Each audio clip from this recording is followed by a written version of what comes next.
Hello, my name is Michael O'Keefe, aka The Movie Wizard. If you enjoy this interview and want to hear more top-notch film industry conversations, please press the thumbs up, subscribe to this channel, and hit the bell to stay in the know. Okay, hello Avalon Fast, how are you today? I'm pretty good. How are you doing? No complaints, no complaints.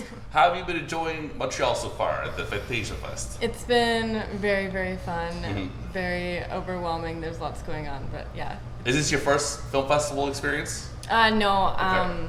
Our first in-person festival was a festival in Alabama back in March. Oh, fun. Yeah, and we've been doing a couple in-person since. This is maybe my fifth in-person festival. So. Okay, yeah. Awesome. So, okay, tell me what was like a general day like making Honeycomb? What was the mood?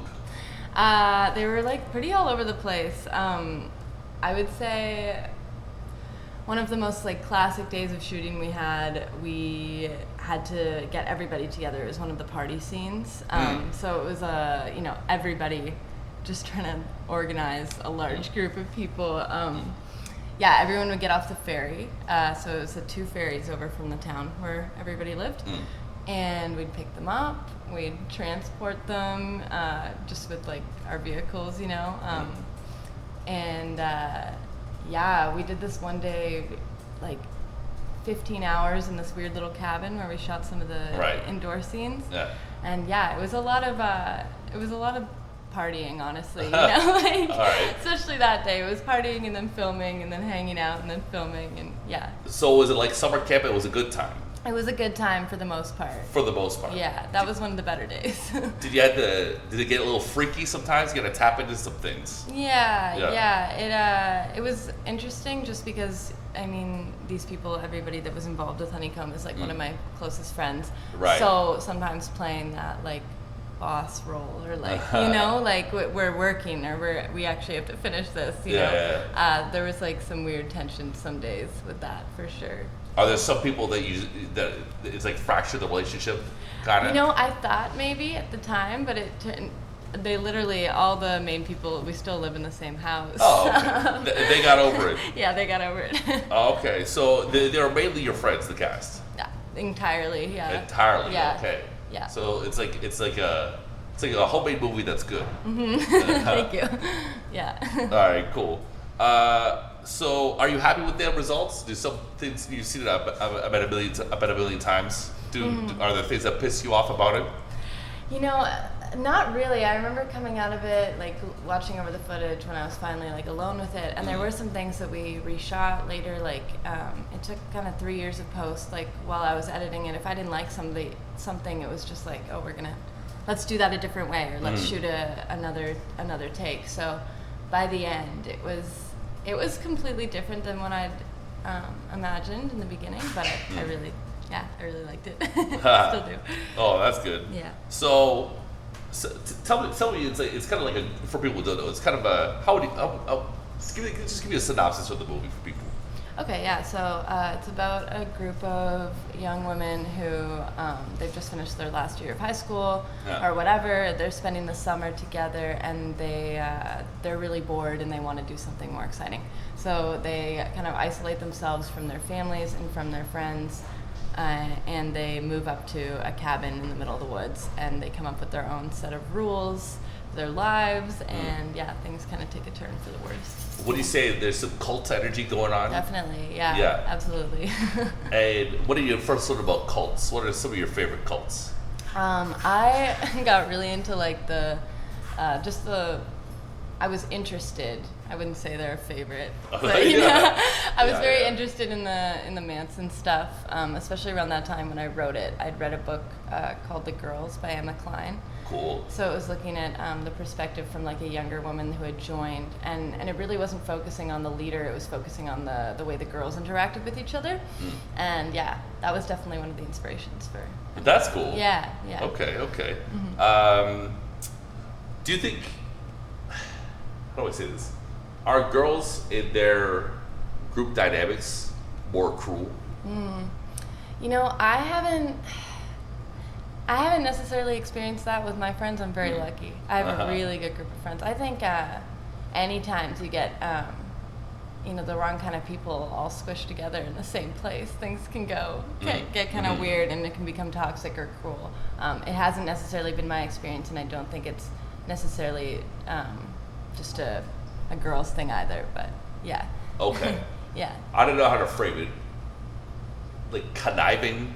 I know men are horrible too. I'm not trying to say one is more worse than the other. Yeah. I'm just saying how they go about it. Yeah, is a little different. definitely. Yeah, I mean, Yeah. I've maybe experienced that before. I found good friends. Like I've that happens for sure in girl groups, and that's definitely something I was trying to portray in Honeycomb. Just like the personalities were clashing, and it wasn't working as smoothly as they maybe planned. All right, so tell me about some of the experiences in your life that informed this movie, as well as maybe some of the films. Yeah, okay. Well, like I said, I have a very close friend group. Yeah. Looking at it simply, that is the way we hang out, on the beach in these groups. Like, that was where I grew up and spent, like, the best parts of my, young life. So that definitely, the closeness, and also that want to escape with my girlfriends, that was, like, a big thing, a big inspiration. In terms of films that have inspired it, maybe The Virgin Suicides, a little bit of that same kind of vibe, being very, very close and connected, almost like a family rather than friendship, which they were in The Virgin Suicides, but that's always how I felt about my friend group. It's like we're sisters, and then Mandy as well was a big inspiration for me. Yeah. Nice. Yeah. Were maybe like scenes of Once Upon a Time in Hollywood? Ooh, I mean, I hadn't seen it yet. Yeah, it came out after, but I do love that movie though, for sure. Yeah, and I was very excited to see that because I'd read The Girls, that book about the Manson stuff ahead of time. So yeah, for sure. Very cool. I felt like sometimes like the line delivery from your actors and your friends, it kind of because how many of them are like professional actors? I mean, I haven't paid them yet, so none of them. All of them, and almost all of them had like theater experience in high school. Yeah. But none of them are working professionally as actors. So sometimes like things can be a little too slick. And I felt like some of the energy in the movie gave sort of like a rawness. Yeah, for sure. And also some of the line delivery, maybe I didn't feel like the timing was as professional, and then it kind of reminds me of how I talk or someone's talking to me in a dream. Yeah, for sure. Yeah. I can. Yeah, that the way the lines were delivered, that was very purposeful. I've gotten some comments or reviews being like, it was like a little bit stiff, and I definitely wanted that. I wanted kind of like this like theatrical, kind of an ask and answer type, like especially with the girls.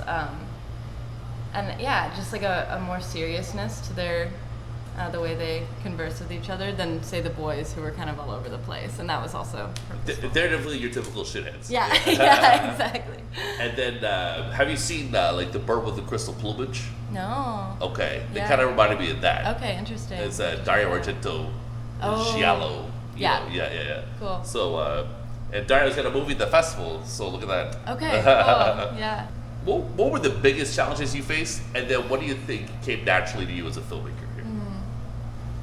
I think something that I've always really enjoyed from like the director side is just being able to, like, because I think it was like the same thing. The closeness with my friends made it very easy to create what I wanted and like what I'd imagined Honeycomb to look like, and work with them on scenes. That all came really naturally. Being able to pull them off to the side, we'll have like a big talk about like what I'm looking for with the scene, or like what we're doing next, and that all felt really, really good. And then again, the hardest part was like those dynamics of being bossy with your friends, and kind of being in like a different role that I'm not normally in with them. That's not how I treat them, just when we're being friends. So I'd say both sides of that.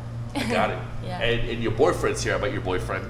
He commented on my T-shirt. Oh yeah. We talked for like, I don't know, like a minute or two. Yeah. Is he having fun here? He's having so much fun. Yeah, he frequents the film festivals with me. We've done a couple of them together, and it's a very good partner to have for these kind of things. Henry actually AD'd Honeycomb as well because cool. Yeah. So yeah, they're great to have by my side for all this. And there's like a party scene, and you got like some musicians. Mm-hmm. Tell me about them. Okay, cool. Yeah, so Max Graham is Henry's little brother, and Max did the entire score for Honeycomb. Nice. And Max is also in a band called Dastard, and that was their band playing. And they're actually coming here. They're playing in Montreal the night before our screening on the 24th. So that'll be just like it's like all very interconnected. That's amazing. Yeah, it's pretty cool. You're going to that, right? Oh, absolutely. Yeah. No way. That's great. Have you been to Montreal before? Mm-hmm. My little brother grew up here, or spent some time here, and I came and visited him for Christmas once. So, yeah. Cool. Yeah. Cool. Okay. What do you want people to feel, take away, experience, whatever from this movie? Other than obviously you want them to have fun, be entertained, but like absolutely. I mean, I love when I hear people. I mean, honestly, maybe just to like as a general thing for everybody to like talk about it. I love coming out of a theater, whether I've like enjoyed something or hated it, like having that conversation on the walk home. You're just like, well, you can't even, you're not bored. At least you have something to think about and talk about. So for it to like start a conversation at least. Yeah. Cool. All right. Well, Avalon, thanks a lot. I had a lot of fun talking to you today. Yeah, me too. What's your next move? We've got a film here at Frontiers where it's about an evil summer camp. It's called Camp, and I wrote it last winter, so that's the next move. Gotta make that happen. Yeah, thank you.